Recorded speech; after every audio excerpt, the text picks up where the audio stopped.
여기서 우리가 깊게 생각해 봐야 될 것이 한 가지 있는데, 이 사역이라고 하는 것, 그러니까 하나님의 일이라고 하는 것, 이것이 무엇인지 아는 것과 분별하는 것, 이것이 굉장히 중요합니다. 왜냐하면 하나님의 일이 아님에도, 그러니까 자신은 하나님을 위해서 하는 일이라고 착각할 수도 있는 거고요. 그래서 그릇 행하기도 합니다. 하나님의 일이라고 생각을 하고 착각을 해가지고 굉장히 그 길로, 그릇 행하는 길로 가기도 합니다. 반대로 하나님께서 너무 기뻐하시는 일인데, 하나님 보실 때 너무 기뻐하시는 일인데 자신은 하나님의 일을 하지 못하고 있다고 생각하는 그런 반대의 경우도 있기 때문입니다. 그 이유를 한번 왜 그런지 한번 살펴보도록 하겠습니다. 첫 번째 예로, 하나님의 일이 아닌데 하나님을 위하는 일이라고 착각하는 사람들이 있었습니다.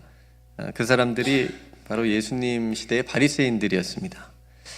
그러니까 저들의 열심은 정말 누구도 따라가지 못할 굉장히 특심이었습니다. 그러니까 예수님도 인정할 만한, 너희들이 정말 열심히 특심이구나, 굉장히 너무 열심히 하는구나, 이렇게 인정하실 만한 특심이었는데, 율법에 얼마나 철저했는지 모릅니다. 작은 것 하나도 넘어가지 않았습니다.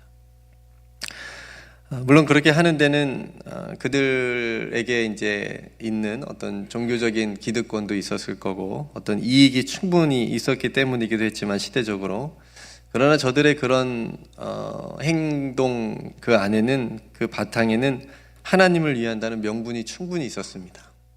자신들은 정말 하나님을 위한다는 굉장한 큰 자부심이 있었던 거죠. 그래서 저들은 분명히 하나님께서 그 일들을 기뻐하시고 또 그렇게 사는 것이 하나님께서 원하시는 삶이라고 생각을 했고 믿었습니다.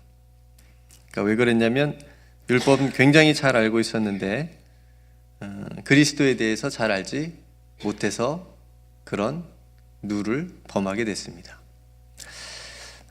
끝까지 그들은 예수님 그리스도를 알아보지 못했습니다. 물론 그 중에는 니고데모와 같이 예수님에 대한 궁금증을 가지고 찾아온 바리새인들도 있었지만, 대부분의 바리새인들은 예수님을 알지 못했습니다. 그래서 자신들의 종교적 열심을 하나님의 일이라고 착각하는 죄를 계속해서 보여주게 되는 거죠. 또 한 예는, 예수님께서 자신의 고난당하심과 십자가의 죽음을 제자들에게 비로소 말씀하실 때가 되어서 제자들에게 가르쳐 줬습니다. 그랬더니 베드로가 예수님 앞에 나서서 이런 말을 하죠. 마태복음 16장에 그 부분을 이야기하고 있는데, 베드로가 예수님을 붙들고 항변하여 이르되, 주여 그리하지 마옵소서, 이 일이 결코 주께 미치지 아니하리다. 예수께서 돌이키시며 베드로에게 이르시되, 사탄아 내 뒤로 물러가라. 너는 나를 넘어지게 하는 자로다. 내가 하나님의 일을 생각하지 아니하고 도리어 사람의 일을 생각하는도다. 이렇게 예수님이 베드로에게 말씀하십니다. 그러니까 예수님의 제자라고 한다면 베드로의 행동을 이상하게 볼 필요는 없죠. 그렇게 하는 게 자연스러워 보이지 않습니까? 예수님 지금 죽으러 간다는데, 그죠? 그 사자굴에 들어간다는데 당연히 막아야지요. 그죠? 스승이 죽으러 간다는데 제자로서 막아야지요. 그러면서 결코 그러한 일이 일어나지 않게 하겠다 하면서 예수님한테 얘기를 하는 겁니다. 예수님을 내가 지켜주겠다 얘기하는 거죠. 근데 예수님은 오히려 그런 베드로를 굉장히 꾸짖으세요. 예수님께서 복음서에서 화를 내신 적이 몇 번 있었는데 굉장히 심하게 화를 내신 부분 중에 한 부분입니다. 이 부분이 사탄이라고까지 부르니까요. 베드로한테 이 사탄아 이렇게 부릅니다. 너는 왜 나를 넘어지게 하느냐. 그러면서 중요한 말씀을 하시죠. 네가 하나님의 일을 생각하지 않고 도리어 사람의 일을 왜 생각하냐, 이렇게 얘기합니다.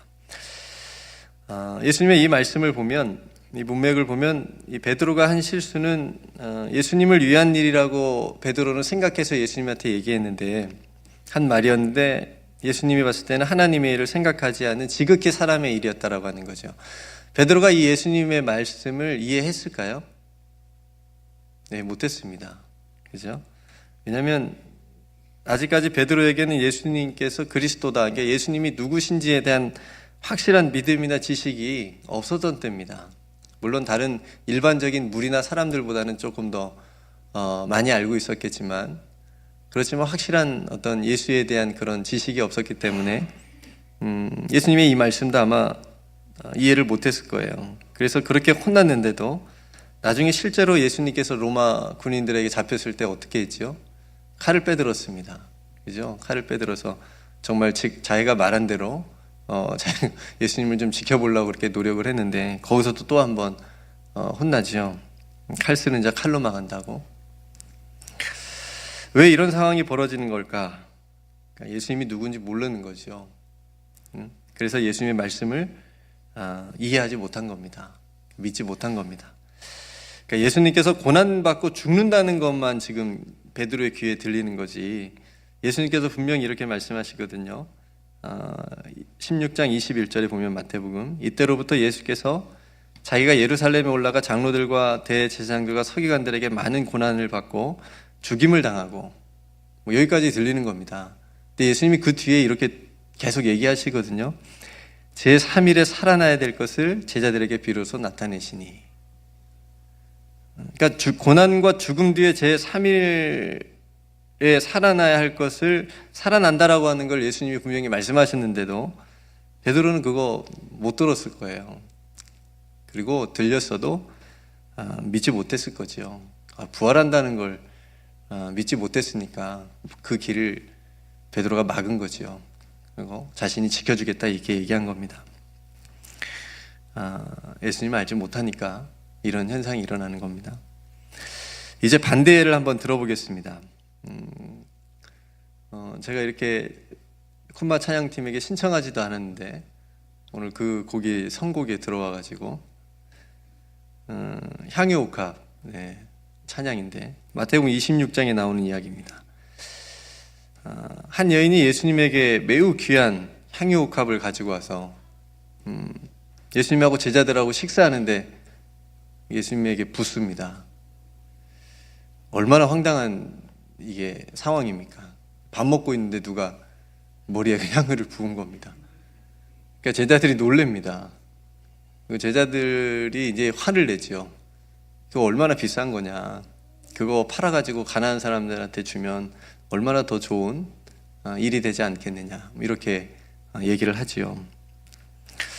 그러니까 무슨 의도로 도대체 이런 일을 벌이는 거냐. 여인에게 소리를 쳤습니다. 근데 화를 이렇게 내고 있는 제자들과는 달리 예수님 뭐라고 하시냐면 내게 참 좋은 일을 했다. 이건 또 아까 베드로의 상황하고 완전히 반대인 겁니다. 그러면서 용납해 주시는 거예요. 그러니까 이 여자가 내 몸에 향유를 부은 것은 내 장래를 위하는 일이다. 이렇게 예수님이 말씀하십니다. 그래서 온 천하에 어디서든지 이 복음이 전파되는 곳에서는 이 여자가 행한 일에 말하여 그를 기억하라고 큰 축복도 해주셨습니다. 그러니까 이 말씀을 제가 묵상하면서 우리가 성찬식, 예수님께서 제정하신 성찬식도 우리가 매달 하는데 이 여인을 기념할 수 있는 뭔가를 좀 만들었으면 좋겠다. 이 여인이 한 이 정말 예수님께서 하라고 하신 이 여인의 믿음을 우리가 본받을 만한 뭔가를 만들었으면 좋겠다라는 생각이 들었습니다. 그렇게 하라고 하셨으니까요. 근데 이 여인이 왜 그랬을까? 그 비싼 향유를 왜 예수님에게 부었을까? 제자들도 알아보지 못한 그 예수 그리스도를 이 여인이 알아봤기 때문에 그렇습니다. 예수님의 죽음이 어떤 의미인지를 이 여인은 깨달았던 겁니다. 성령께서 깨닫게 하셨겠지요. 그렇죠? 그래서 그런 행동을 했던 거죠. 두 번째는 세례 요한의 이야기입니다. 그러니까 세례 요한은 여러분 다 아시죠? 예수님이 오실 길을 예비한 사람입니다. 그러니까 세례 요한이 예수님에 대해서 증언한 말들이 있는데 저는 모든 사역자들이 가슴에 품어야 될 정말 중요한 말이라고 생각이 되어집니다. 제가 세례 요한의 어록 중에 마음에 새겨야 될, 저와 여러분들이 사역자로서 새겨야 될 세 가지 말을 뽑아봤습니다. 나는 그의 신발끈을 풀기도 감당하지 못하겠노라. 이 말씀하고요. 또 예수님께서 자기에게 이렇게 오는 것을 보고 세례 요한이 이렇게 얘기합니다. 보라, 세상 죄를 지고 가는 하나님의 어린 양이도다. 그리고 요한복음 3장에 보면 세례 요한이 감옥에 갇혔을 때 제자들이 예수님에 대해서 물어봐요. 그래서 세례 요한이 이렇게 대답을 해줍니다. 그 문맥상에서 이렇게 얘기를 해줍니다. 그는 흥하여야 하겠고 나는 쇠하여야 하겠다. 여러분 다 아시는 말씀이죠? 이게 다 세례 요한이 한 말입니다. 그리고 마지막 결정적으로 요한복음 1장 34절에 이렇게 얘기합니다. 내가 보고 그가 하나님의 아들이심을 증언하였노라. 그러니까 세례 요한이 예수 그리스도를 보고 하나님의 아들이었다라고 증언하는 겁니다. 그러니까 세례 요한은 예수님께서 어떤 분이신지를 알았던 거죠. 그래서 그가 받은 사명대로 주님의 오실 길을 예비하는 사역을 감당했습니다. 제가 4가지 사람들의 예를 들었습니다. 앞에 2사람은 예수님이 누구신지를 모르기 때문에 모르는 사람들의 이야기였고, 뒤에 2사람은 예수님을 아는 사람들의 모습을 함께 나누었습니다. 그러니까 중심에 예수 그리스도가 누구신지 아느냐 모르느냐, 이 굉장히 중요한 차이가 있다라고 하는 겁니다. 사역을 하는 데 있어서, 하나님의 일을 한다고 하는 거에 있어서. 이제 오늘 본문으로 한번 들어가 보겠습니다. 오늘 본문은 질문과 답변으로 이루어져 있는데, 본문의 배경은 예수님께서 자신을 따라오는 수많은 사람들에게 오병이어를 보여주셔요. 그러니까 놀라운 기적이죠. 그런 다음에 제자들에게는 이제 바다 위로 걸어오는 기적을 제자들에게는 또 따로 보여주십니다. 이게 이제 요한복음 6장에 우리가 읽었던 앞쪽에 있는 기록되어져 있는 사건들인데요. 그렇게 기적을 맛본 사람들이 예수님을 막 쫓아다녀요. 예수님 찾고 다니는데 못 찾다가 이제 가버나움에서 예수님을 만납니다. 그래서 예수님께 이와 같이 질문하는 겁니다. 28절에 그들이 묻되 우리가 어떻게 하여야 하나님의 일을 하오리이까? 우리가 어떻게 해야 하나님의 일을 하오리이까? 이 질문이 왜 나왔습니까? 27절에 보니까 예수님께서 썩을 양식을 위하여 일하지 말고 영생하도록 있는 양식을 위하여 하라 라고 하니까 이 질문이 나온 겁니다. 그러니까 사람들이 예수님의 이 말씀을 어느 정도 잘 이해한 것 같아요. 그러니까 썩을 양식을 위하여 일하지 말고 영생하도록 있는 양식을 위해서 일하라고 하니까, 그러니까 일하는 거에 지금 집중해서 지금 질문을 던지는 겁니다. 그러니까 영생하도록 하는 양식을 위한 일이 뭘까? 라는 생각에서 이 질문이 나온 거죠. 근데 예수님께서도 이 질문에 대한 답을 미리 말씀해 주셨거든요. 27절에 보면 계속해서 말씀하시죠. 이 양식은 인자가 너희에게 주리니 인자는 아버지 하나님께서 인치신 자니라. 굉장히 어려운 말이죠. 그러니까 우리들도 이해가 잘 안 되는데 이 당시 사람들은 이해하기가 더 힘들었겠죠. 그러니까 일이라고 하는 건 양식이고, 이 양식은 일에서 얻는 게 아니라 하나님께서 주시는 거고 은혜로 받는 거고, 그것도 이 양식은 하나님께서 인지신 자 곧 예수님 자신을 가리키는 거다. 우리가 지금 이렇게 해석을 할 수 있는데, 그런데 사람들은 앞에서 예를 들었던 예수님의 길을 가로막고 막았던 베드로의 예처럼 지금 이 무리들도 예수님의 더 중요한 예수님께서 하신 뒤에 말은 이해를 못했는지 잘 안 들었는지, 아무튼 일이 뭔가 무슨 일을 어떻게 해야 되나라고 하는 그런 생각에 지금 빠져 있는 겁니다. 그래서 우리가 어떻게 해야 하나님의 일을 하는 겁니까? 우리가 무엇을 해야 하나님의 일을 할 수 있는 겁니까? 그래도 질문이 좀 약간 고급스럽습니다. 그냥 우리가 어떻게 그럼 해야 됩니까? 이 질문보다는 약간 수준이 좀 높잖아요. 어떻게 해야 하나님의 일을 하는 겁니까? 그래도 사람들의 시선이 약간은 기적도 보고 막 그랬으니까 하나님의 일에 대한 어떤 생각을, 개념을 가지고 있으니까 이렇게 질문을 하겠지요. 여러분, 이 사람들 덕분에 어쨌든 우리가 자주 하는 질문을 동일하게 할 수 있겠습니다. 우리도 자주 질문하죠. 하나님의 뜻이 뭘까? 하나님의 일이 뭘까? 어떻게 하면 하나님께서 기뻐하시는 일이 될 수 있을까? 무엇을 해야 하나님께서 기뻐하시는 일이 될 수 있을까? 어떻게 살아야 하나님의 일을 하는 삶이 될까? 내가 지금 하고 있는 이 일이 하나님의 일인 걸까? 내가 계획하는 일들이 하나님의 일인 걸까? 우리도 이거 질문 많이 하지 않습니까? 이 질문에 예수님께서 확실하게 해주신 대답이 이렇습니다. 예수께서 대답하여 이르시되 하나님께서 보내신 이를 믿는 것이 하나님의 일이니라. 네. 오늘 마지막 찬양이에요. 그죠? 오늘 마지막 찬양인데 깜짝 놀랐어. 소름이 약간 돋을 뻔했어요. 예수를 아는 것이 가장 귀한 거다. 하나님께서 보내신 일을 믿는 것이 하나님의 일이다. 그 뒤로는 뒤에 본문에는 계속해서 예수님께서 자신의 존재에 대한 설명들을 사람들과 계속 나누시는 말씀들이 기록되어져 있는데, 어쨌든 오늘 말씀의 핵심은 하나님의 일이라고 하는 건 하나님께서 이 세상에 구주로 보내주신 예수 그리스도를 믿는 것. 여기 믿는 것에는 제대로 믿는 게 들어가 있는 겁니다. 그리고 하나님의 뜻은 40절에 말씀하신 것 같이 예수 그리스도를 보고 믿는 자마다 영생을 얻는 것. 이게 하나님의 뜻인 겁니다. 그러니까 정리하자면 예수 그리스도를 제대로 바르게 믿는 것이 하나님께서 하시는 일이라고 하는 겁니다. 우리로. 목사님께서 가끔 하시는 말씀 중에 여러분 일을 하려고 하지 마십시오. 이 말씀을 가끔 하시는데, 하나님께서 우리에게 맡겨주신 일들, 가장 중요한 일이 뭐냐? 예수 그리스도를 바르게 믿는 겁니다. 예수님이 누구신지를 아는 겁니다. 이게 가장 크고 중요한 하나님의 일이고, 이것이 하나님의 일과 사람의 일을 가르는 기준선입니다. 그럼 우리가 하나님의 일을 잘했는지 못했는지 그럼 어떻게 알 수 있습니까?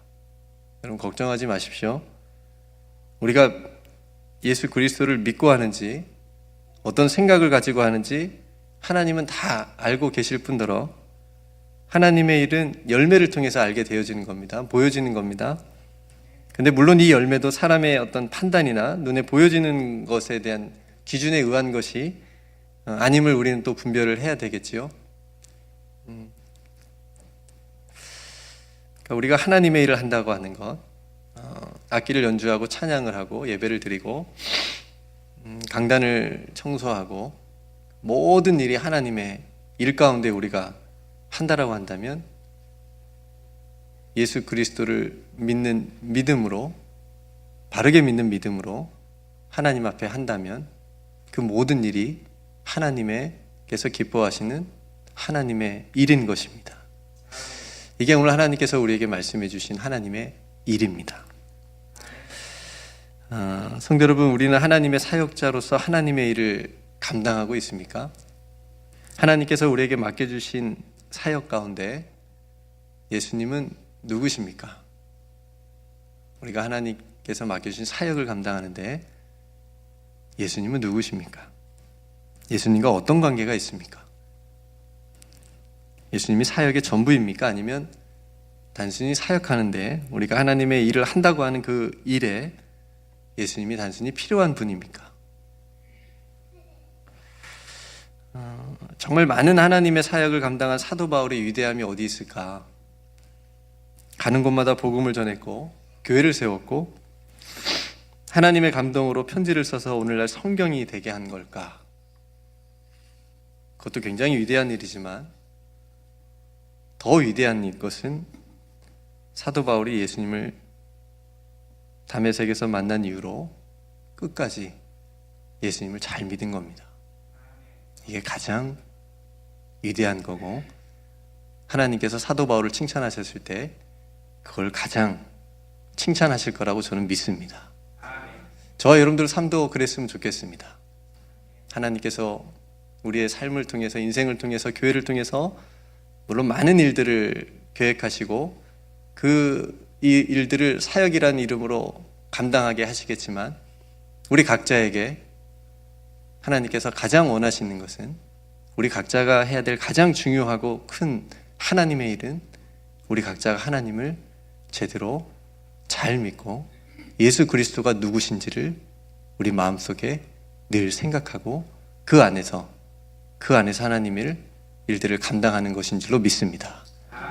우리 교회가 예수 그리스도를 잘 믿고, 그래서 예수 그리스도께서 우리에게 베푸신 은혜들을 함께 나누면서 세상에 그 사랑을 보여주는 것이라고 저는 생각을 합니다. 성도 여러분, 끝까지 예수 그리스도를 잘 알고 믿는 저와 여러분들 되기를 주님의 이름으로 축복합니다. 하나님의 일은 뭐라고요? 예수 그리스도를 잘 믿는 겁니다. 한 가지 더, 끝까지 믿는 겁니다. 우리에게 생명의 떡으로 오신 예수 그리스도를 믿음으로, 그 믿음 위에서 하나님께서 우리 각자에게 맡겨주신 일들, 우리 교회에게 맡겨주신 일들을 기쁨으로 감당하는 겁니다. 우리 모두 예수 그리스도를 온전히 믿음으로 하나님께서 맡겨주신 귀한 사역들을 아름답고 행복하게 감당하시는 여러분 되시기를 주님의 이름으로 축복합니다. 그러면 하나님께서 기뻐 받으실 열매들을 맺게 해 주실 줄로 믿습니다. 기도하겠습니다. 하나님,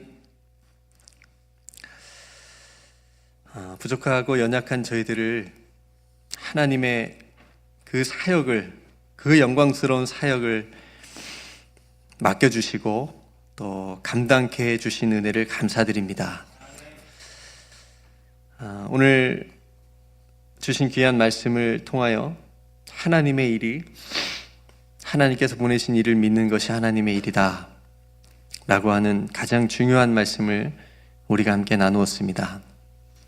우리가 예수 그리스도를 믿는 그 믿음 안에서, 그리고 그 믿음 위에서 하나님께서 우리에게 맡겨주신 사역들을 감당할 수 있는 우리 모두가 되게 하여 주시옵소서. 하나님의 일은 예수 그리스도를 바르게 제대로 끝까지 잘 믿는 것임을 고백하오니 하나님께서 우리 마음 가운데 심어주신 이 믿음을 끝까지 잘 지키게 하여 주시옵소서. 흔들리지 않게 하여 주시옵소서. 이 같은 믿음으로 함께 모아 하나님 우리 교회를 통하여 하나님께서 기뻐하신 귀한 사역들을 감당할 때에 힘을 더하여 주시옵시고 더 같은 마음과 같은 뜻과 같은 말을 하며 하나님께서 기뻐하시는 아름다운 그런 교회를 이루어갈 수 있도록, 공동체를 이루어갈 수 있도록 축복하여 주시옵소서. 오늘 이 밤에도 우리 가운데 함께하여 주시고 또 이후에 기도할 때에도 성령께서 우리 마음 가운데 역사하여 주시고 감동케 해 주실 줄 믿고 감사드리며 사랑이 많으신 예수님의 이름으로 간절히 기도드리옵나이다. 아멘.